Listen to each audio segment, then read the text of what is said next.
Monsieur le ministre de la Justice, le 24 août 2022, Sénégal dafa signé une convention bu tudd convention d'entrée judiciaire et d'extradition bu nekkoon ci bureau Assemblée nationale France. Convention bi mi ngi indi ay échanges. On sait que les conventions existent depuis 1974 avec la France, mais bii lu ci xaw a doy waar mooy dañ ci gis loo xam ne dalul suñu xel leen loo xam ne dañu jàpp ne c'est des en tout cas c'est des mesures yoo xam ne yu liberticide, parce que dem nañu ba ni ci biir convention bi Sénégalais yi nga xam ne dañu nekk diaspora, ñi nga xam ne dañu am une voix discordante, ñi nga xam ne surtout dañu nekk ci réseaux sociaux yi, cette convention mën na permettre que ñuy intercepter seen appel téléphonique, et loolu c'est illégal. Convention yi noonu dina tax ba aussi ñu mën a dem di fouiller dans leur compte en banque, etc.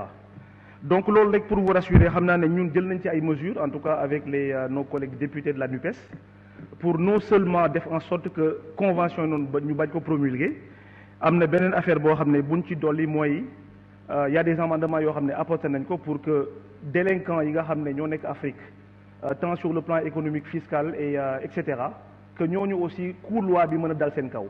Et je pense que loolu noonu même bu ñëwee ci Assemblée nationale bi on aura le temps d'en discuter, et je pense que ñi nekk ci régime bi ren loolu waru leen mën a arranger, parce que régime bi léegi mu jeex.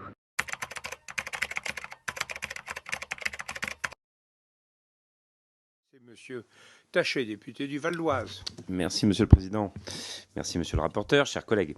Alors il faut évidemment d'abord rappeler la relation spécifique qui unit le Sénégal à la France. C'est une relation complexe puisqu'il s'agit de la plus ancienne colonie africaine de la France.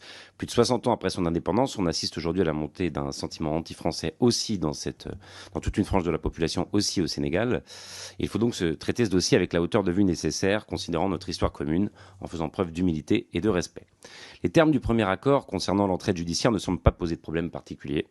Il s'agit là d'un texte qui permettra de lutter plus efficacement contre le trafic de drogue et le terrorisme. Il existe en effet de nombreux accords identiques, vous l'avez rappelé monsieur le rapporteur, et si cela peut permettre de faciliter la conduite d'enquête judiciaire, tant mieux. Le second accord doit, à notre sens, être regardé de plus près. Qu'il s'agisse de l'exercice d'une peine ou de poursuites pénales, le projet de convention stipule que si les infractions reprochées sont de nature militaire ou politique, il existe un droit obligatoire de refuser l'extradition.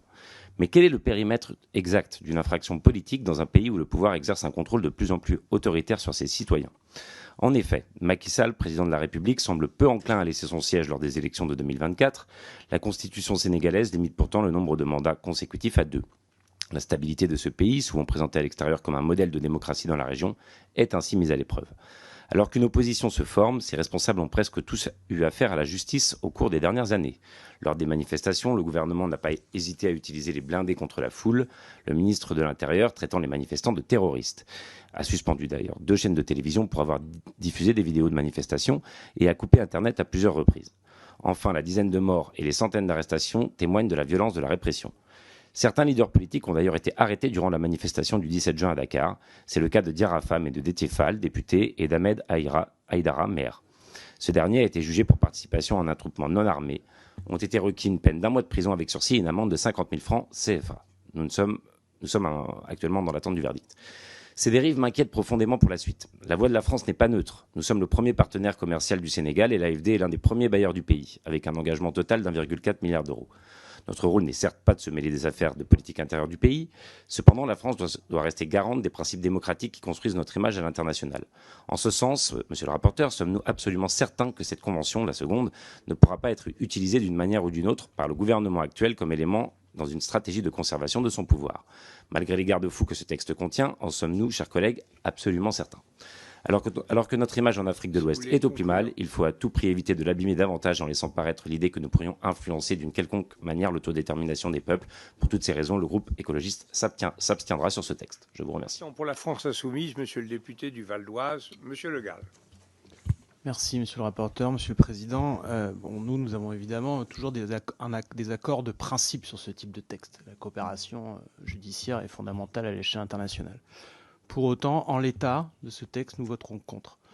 Je ne suis pas d'accord avec vous, monsieur le rapporteur, quand vous dites qu'on peut séparer le politique du judiciaire. Et d'ailleurs, l'opposition sénégalaise, très inquiète sur les dérives actuelles du président Macky Sall, qui risquent de s'aggraver, puisqu'on sait très bien qu'il envisage de faire un 3e mandat, nous supplie de ne pas mettre en œuvre ce texte en l'état.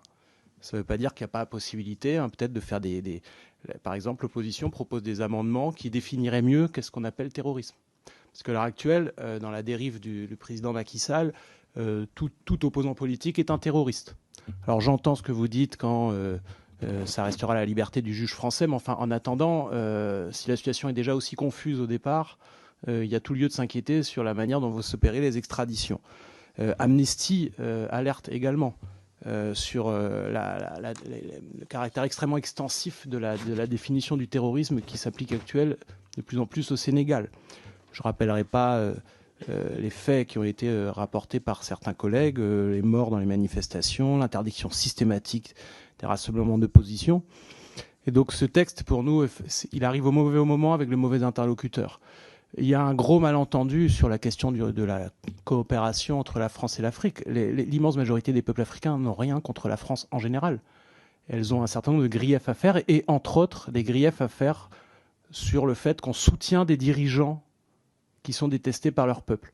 Et au Sénégal, les vagues de violence anti-française que je dénonce, alimentées par des gens, entre autres, comme Kémy Séba, etc., elles ont, si vous regardez bien la chronologie, elles ont eu lieu au moment où la France donnait, à tort ou à raison, l'impression de soutenir Macky Sall face à une opposition qui, à mon avis, est majoritaire dans le pays. Donc c'est d'ailleurs pour ça que même le déplacement de Mme Le Pen ne change rien à l'affaire. Il ne reproche pas à la France d'être en Afrique, il reproche à la France de soutenir des régimes. C'est exactement ce qui s'est passé au Tchad également. Donc à mon avis, ce texte intervient au plus mauvais moment. Il ne comprend pas les bons termes, et c'est d'ailleurs pour ça que nous avons demandé, nous, de le sortir de la procédure simplifiée, parce qu'il est important qu'à travers ce texte, on ait un vrai débat sur qu'est-ce que c'est la coopération entre la France et les pays africains. Monsieur le Président, chers collègues, la menace terroriste ne doit pas servir de prétexte pour couvrir les velléités de maintien hégémonique d'un pouvoir qui se meurt. Nous ne pouvons ignorer les dérives actuelles du gouvernement sénégalais en place et la criminalisation des opposants politiques. En mars 2021, Amnesty International dénonçait une vague d'arrestations arbitraires d'opposants et d'activistes pour des motifs fallacieux, la mort de Tchèque Colli, victime de